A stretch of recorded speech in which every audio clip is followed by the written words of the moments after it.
You'll notice there are some sparrows on the screen behind me. So why does God care about me? Why have I chosen to talk about this subject? Why are we thinking about this topic today? There was a period of time that if you went to Google, sat down at your computer, went to Google and typed the word God into the search engine, the top two results that would come up as suggested searches would be, firstly, why does God allow suffering? And secondly, does God care about me, which is our subject today. Now, anyone that knows anything about how the internet works will tell you that the only reason they would turn up as the top two search suggestions for the word God is if people around the world were searching those things in their masses. And by their masses, I mean millions and millions and millions of people searching these terms, searching these questions to find an answer online. So to many, this is an important question. And to many, this is a question they might find themselves asking. So we're going to think about that question. What does God care about me? And it's a very personal question, and it requires a response that is true to individuals and potentially true to you. So let's just think about why someone might ask that question. Why might someone ask the question, does God care about me? Maybe they're feeling lonely. Maybe they're feeling depressed. Maybe they feel like they deserve more from life. They might be looking at other people in the world around them thinking, wow, they've got so much more than me. What have they done to deserve that when I live in such hardship?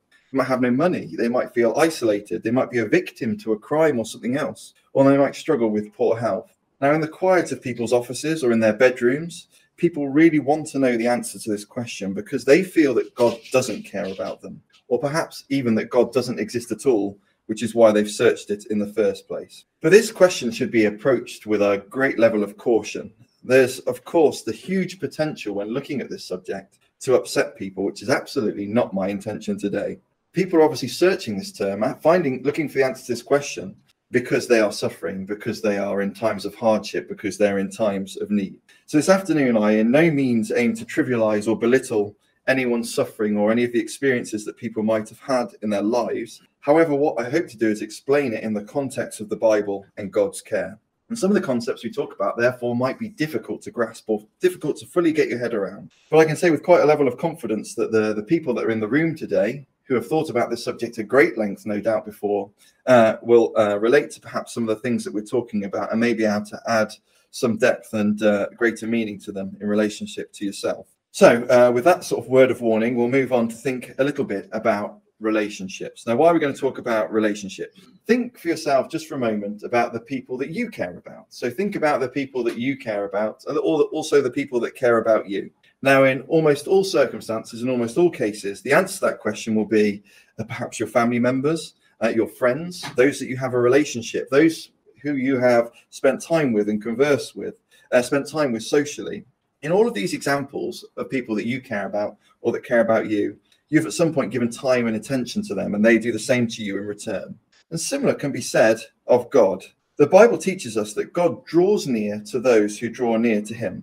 So we're going to look at that in relation to this verse in Lamentations chapter 3. Now, Lamentations was a book that was written in a time of real hardship and suffering. The book's name itself demonstrates that for us, doesn't it? It was a book of laments. God's people had turned their back on God and they were worshipping false gods in his place. So they'd been taken into captivity by another larger nation and been scattered, killed, and brutally persecuted. They were in a time of real suffering. And at this time of hardship, at this time of suffering and sorrow, the following words were given to those who chose to draw near to God, who had a relationship with him. These are the words given to them. The steadfast love of the Lord never ceases. His mercies never come to an end.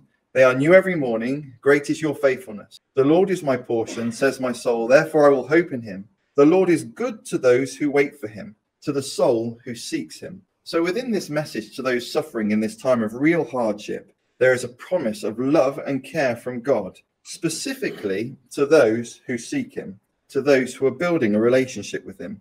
Now, there are many great examples of this in practice in the life of David.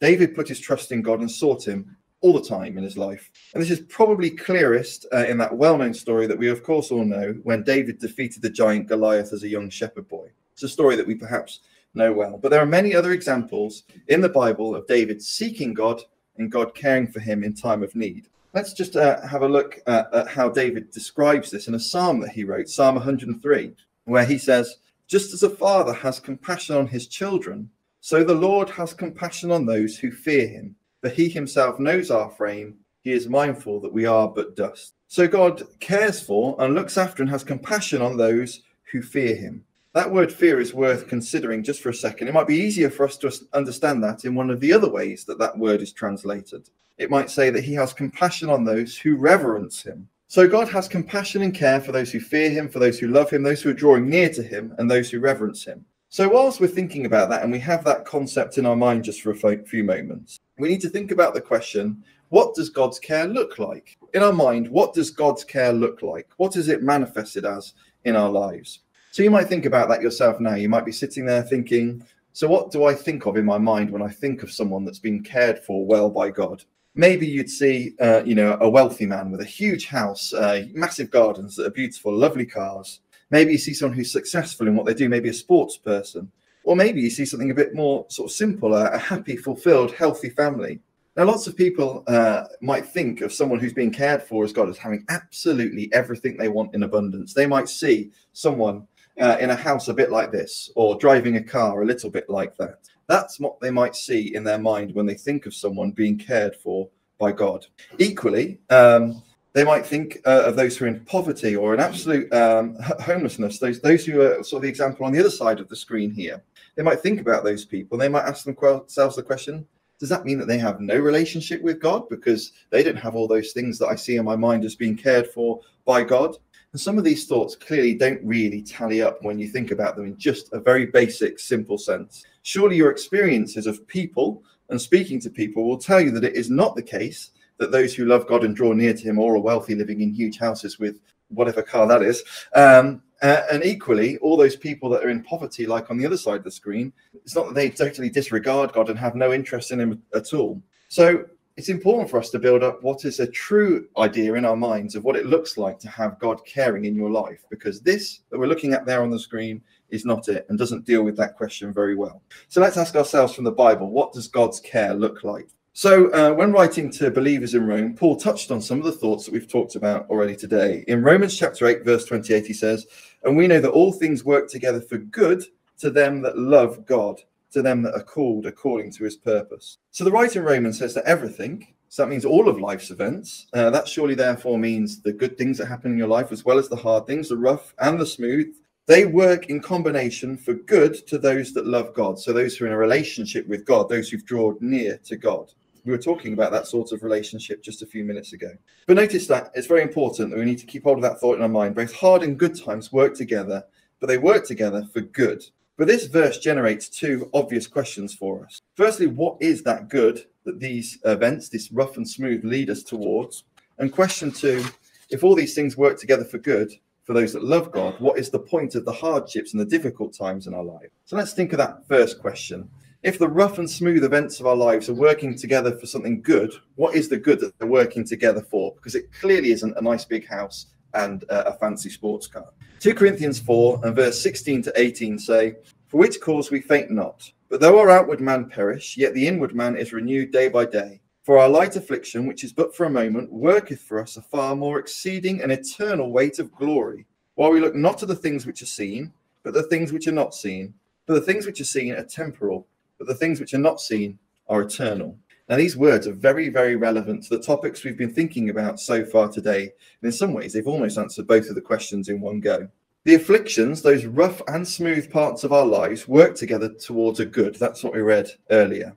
That good that they work together towards, it says here, is eternal glory.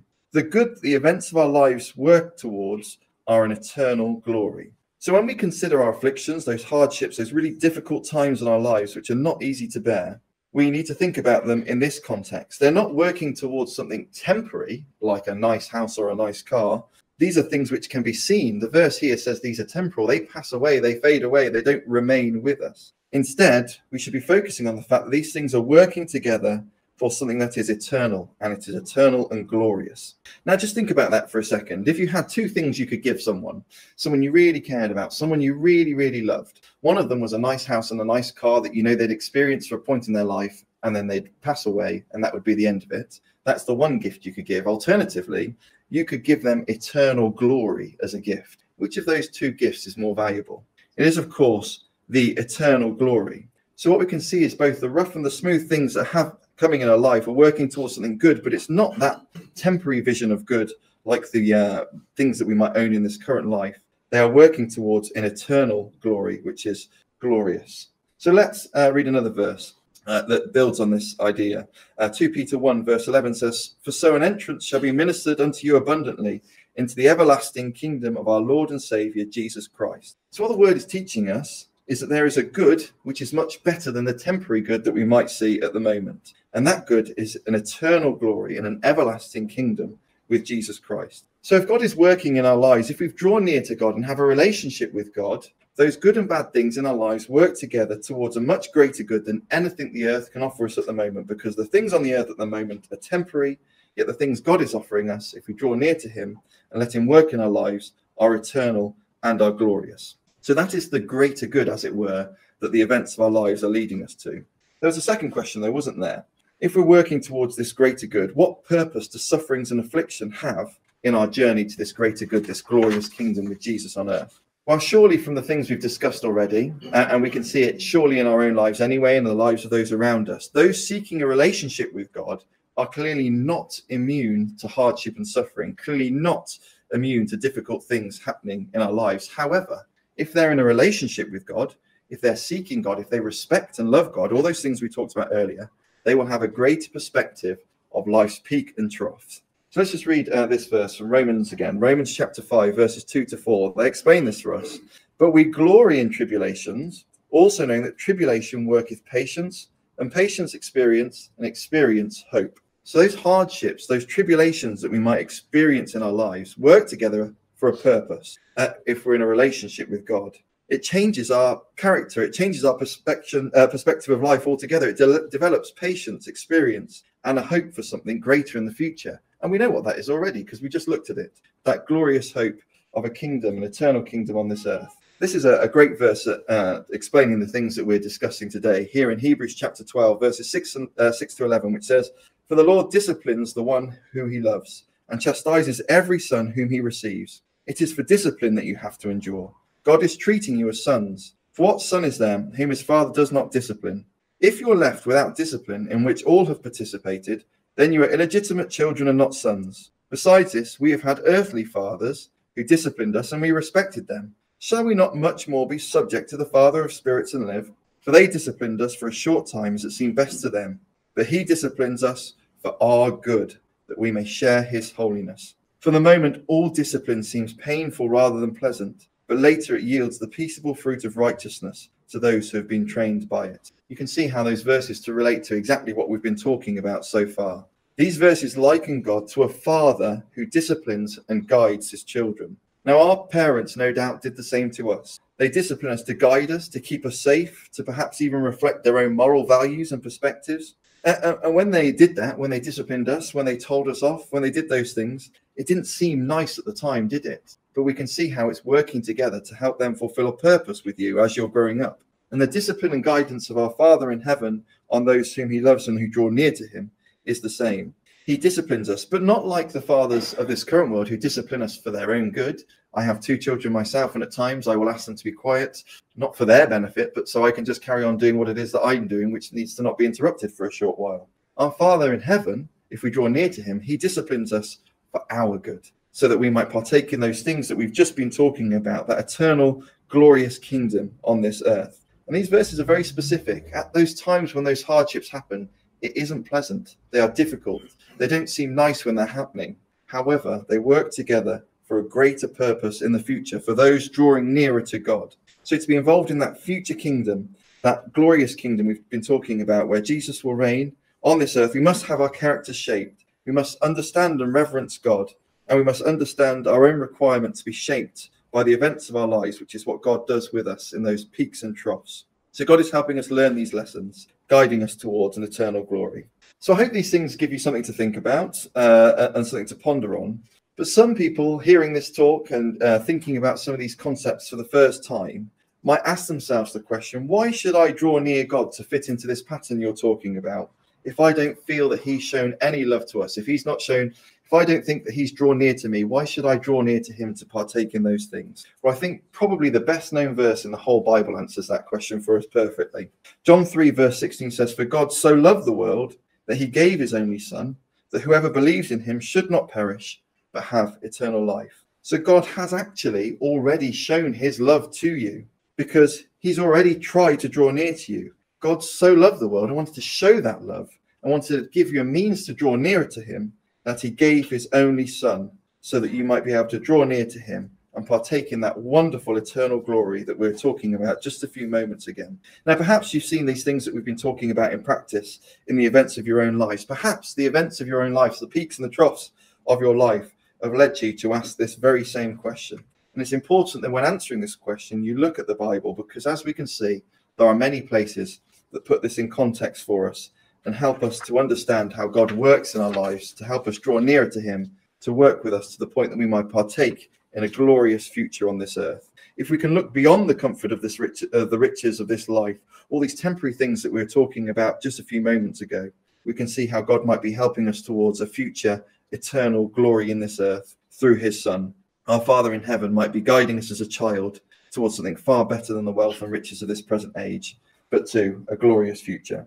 So we're going to close now with some words. Many of you will know exactly why there's been sparrows on the screen throughout the entire talk. Now I'm going to finally justify it by closing with some verses from Matthew chapter 10, and I'll leave these on the screen as we finish. Matthew 10, verses 29 to 31 says, "Are not two sparrows sold for a farthing, and one of them shall not fall on the ground without your Father? But the very hairs on your head are all numbered. Fear ye not, therefore, for ye are of more value than many sparrows."